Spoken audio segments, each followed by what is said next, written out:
Joe King walks out on stage and says, "Hello, yes, my name's Joe King. I'm not joking, though I prefer to be called Juris Dr. King. Democratic presidential candidate Robert F. Kennedy Jr. complained recently that he has not been provided Secret Service by the White House. Now, I understand not every presidential candidate gets Secret Service, but this is a Kennedy we're talking about, for Christ's sake. Now, we couldn't get the suspected gunman of Robert's father on the program because Saran is still alive, serving life in prison, but we were able to book the alleged killer of Robert's uncle and former Saturday Night Live host, Lee Harvey Oswald. Lee Harvey Oswald comes out on stage. Tepid applause. Oswald: "As I tried to explain before, I was a patsy." King: "Now, we all remember you said that. Now, what did you mean by that?" Jack Ruby runs out on the stage and tackles Oswald and drags him off stage. The crowd boos. King: "Goddamn Jack Ruby, whenever we're about to get to the bottom of what Oswald was going to say, he has to come by and spoil it. Anyway, regardless of the suspicious circumstances that revolve around the assassinations of both Bobby and John, one thing that should be clear is that if a Kennedy is running for president, they should be allowed some Secret Service protection. Okay, at least make the CIA work for it. My God, we're making it too easy. Anyway, we wanted to make mention of the passing last week of Angus Cloud from the show Euphoria, who was only 25 years old. We sent out one of our correspondents, Chris Farley, to interview him. Chris, are you there? Chris Farley appears over a monitor on the stage and says, "I'm here, Joe." King: "Very good. Now, Chris, we sent you out to interview Mr. Angus Cloud, is that right?" Farley: "That is correct." King: "And were you able to?" Farley: "No, I wasn't." King: "And why the hell not?" Farley: "Well, the thing is, Joe, I had never seen Euphoria before, so I wasn't sure who this Angus Cloud fella was. So initially I ended up pestering a piece of Angus beef." King: "So what happened to the beef?" Farley: "Well, after I got angry at it for not answering any of my questions, I ate the damn thing." King: "Okay, after you ate the Angus beef, did you finally run into Mr. Cloud?" Farley: "I sure did." King: "And how did that go?" Farley: "Well, the thing is this.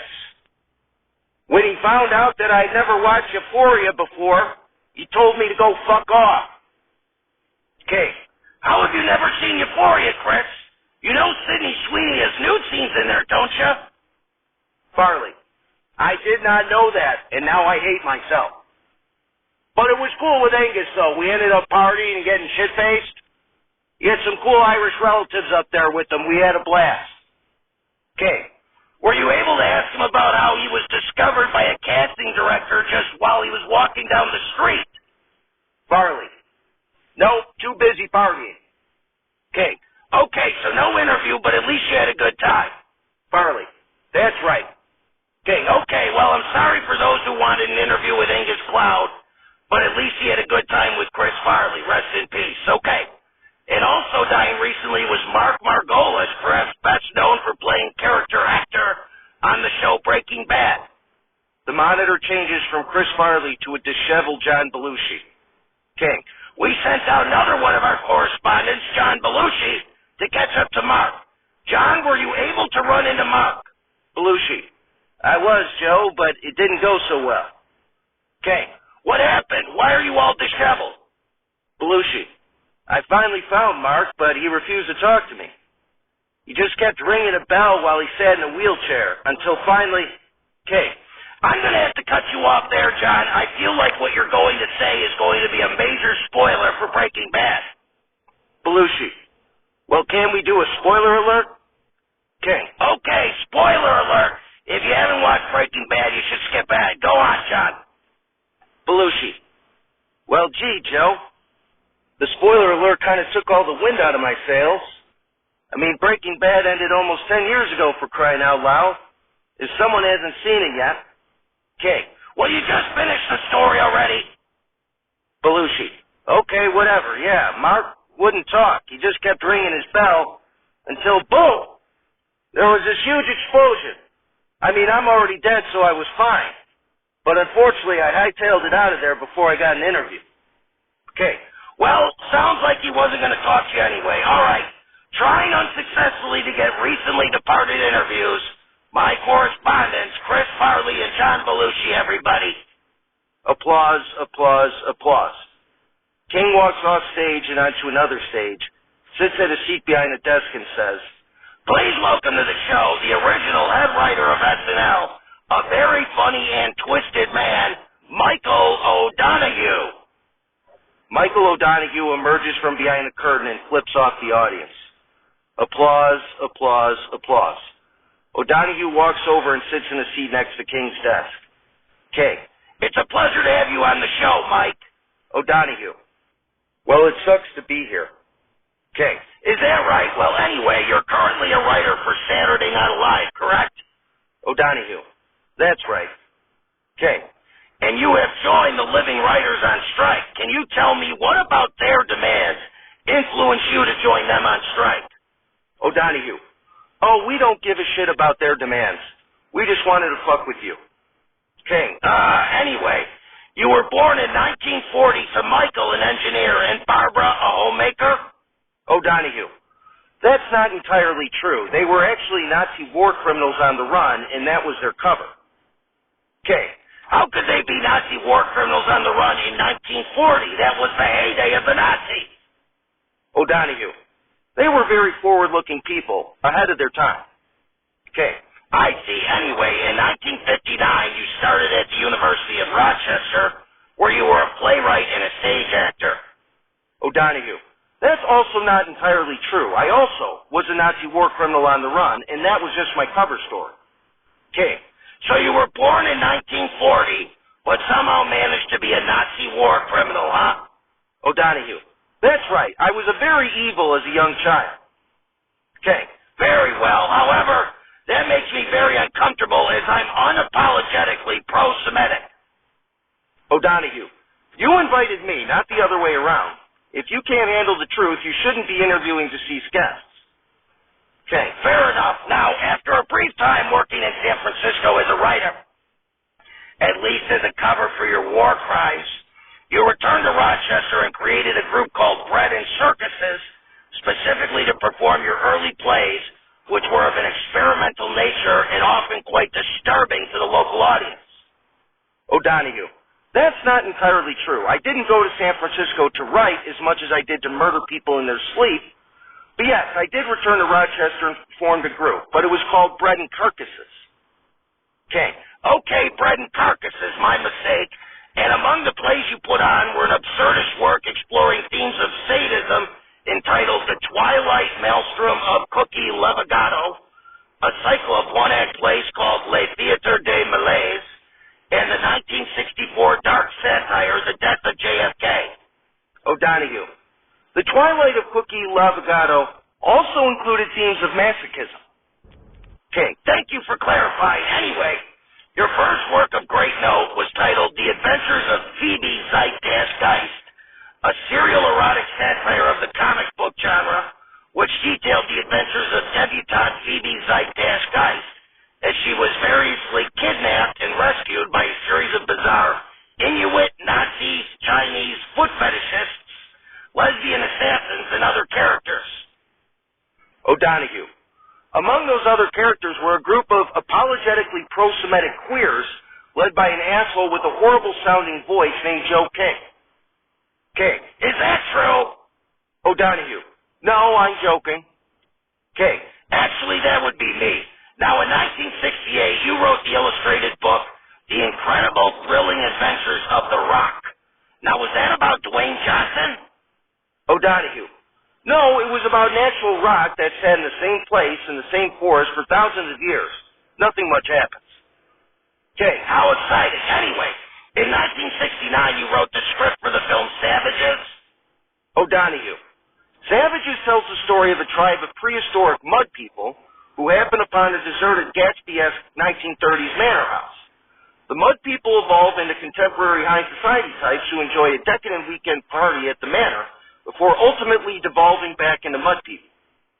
Okay, very good. And then you joined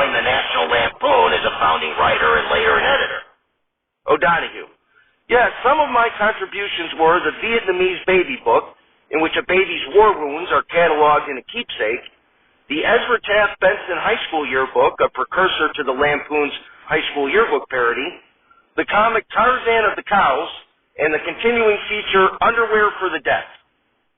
Okay, very good. Now it says on Wikipedia that you led to some of the distinctive black comedy for the magazine. That begs the question, why pick on black people? O'Donoghue. Black comedy in that sense refers to a style of comedy that makes light of subject matter that is generally considered taboo. Though to be fair, I was a bit of a racist. Okay, well please don't espouse any of that racism here, okay? We're trying to be a more politically correct show, okay? Anyway, at the Lampoon you met Ann Bates, with whom you became romantically involved, and you both were later writers together at SNL. O'Donoghue. If by romantically involved you mean I used her as a cum dumpster, then yeah. King. Oh, come on, Ann is dead for Christ's sake. O'Donoghue. So am I don't give a shit.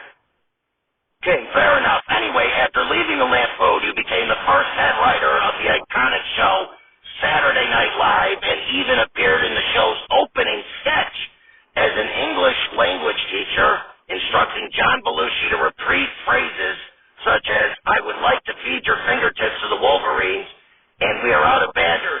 Would you accept a Wolverine in its place? Before dropping dead of a heart attack. O'Donoghue. I was nervous as shit. I almost had a real heart attack. Okay. You later made appearances on SNL in the persona of a Vegas-style impressionist who would pay great praise to showbiz mainstays such as talk show host Mike Douglas and singers Tony Orlando and Dawn, and then speculate how they would react if steel needles were plunged into their eyes. O'Donoghue. Yeah, the shrieking fits that followed, if I may demonstrate.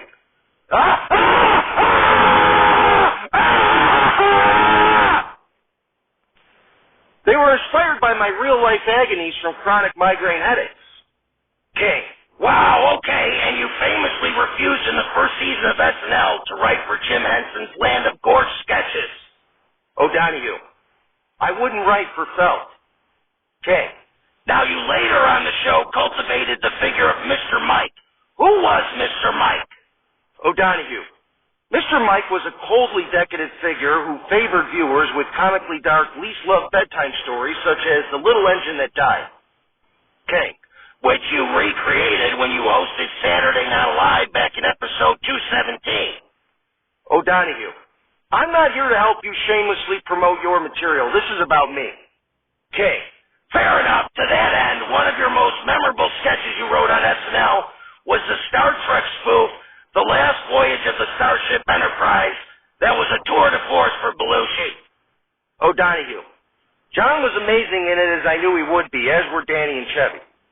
Okay, very good. Now, in 1979, you produced a television special for NBC featuring most of the SNL cast called Mr. Mike's Mondo Video. But because of its raunchy content, the network rejected the program, which was then released as a theatrical film. O'Donoghue. NBC can suck my dick. Okay. For the record, that is Michael O'Donoghue talking and not anyone affiliated with The Joe King Show. We here at The Joe King Show love NBC. O'Donoghue. You're such a kiss-ass. King. Anyway, you left SNL, but briefly returned in 1981 after Lorne left when Dick Ebersol was producing, and he wanted Noel Dann to revive the series. O'Donoghue. Oh, I had a blast. On my first day back on the show, I screamed at all the cast members, forcing them all to write on the walls with magic markers. I also yelled, "This is what the show lacks," and spray-painted the word danger on the wall of my office. This all horrified Catherine O'Hara so much that she quit before even appearing on air. I'm quite proud of that. Okay. Now, this was a whole new cast after the entirety of the old cast left. What did you think about them? O'Donoghue. The only one I liked was Eddie Murphy because he wasn't afraid of me. Okay. See, you're not so racist after all. Anyway, you were then released from the show. Why was that? O'Donoghue. It was because I wrote the unaired sketch titled The Last Days in Silverman's Bunker, which compared NBC network president Fred Silverman's problems at the network to Adolf Hitler's final days. It was planned that John Belushi would return to play Silverman, and a great deal of work had been done on creating sets for the sketch, which would have run for about 20 minutes, including the construction of a large Nazi eagle clutching an NBC corporate logo instead of a swastika. I'm still pissed it never aired. King. Oy vey, as an unapologetically pro-Semitic program, the Joe King Show condemns you even bringing this up. O'Donoghue. Another unaired sketch from the same period titled The Good Excuse also involved Nazi jokes. King. Moving on. O'Donoghue. If I may, in the sketch, a captured German officer berated by his captors for Nazi war crimes explains that he had a good excuse, which he whispers into their ears, inaudible to the viewers. His captors are quickly persuaded that the unearned excuse was, in fact, an acceptable reason for the crimes of the Third Reich. King. We at the Joe King Show do not condone such atrocious sketch ideas. I'm about to have a heart attack. You're a psychopath. O'Donoghue. Thank you. King. Anyway, you then returned to SNL for a third stint when Lorne returned to the show in '85 and he hired you back as a writer. O'Donoghue. My intention was to write and direct short films for the show, but none of them were completed, and I wrote little else, other than a monologue for Chevy Chase, which began with the following. Right after I stopped doing cocaine, I turned into a giant garden slug, and for the life of me, I don't know why. Sadly, it never aired. King. My God, and a month later you were fired. O'Donoghue. Yes, because I told the New York Times that SNL had become an embarrassment, that it was like watching old men die. King. How dare you? I love SNL, and that's exactly why we lovingly spoof it. O'Donoghue. I'll say that throughout the years, watching the old men die has been quite entertaining as SNL regrew on me. Okay, very good. Now we're running out of time, but I did want to commend you for writing Scrooge, one of my favorite movies. O'Donoghue. If you like Scrooge, you have really poor taste. King, are you kidding me? You wrote it. O'Donoghue. I loathe that movie. It was almost completely redone. The one I originally wrote was a much better film. Okay, my God, anyway, you then tragically died in 1994 of a cerebral hemorrhage, which of course gave you the chance to be on this show. O'Donoghue.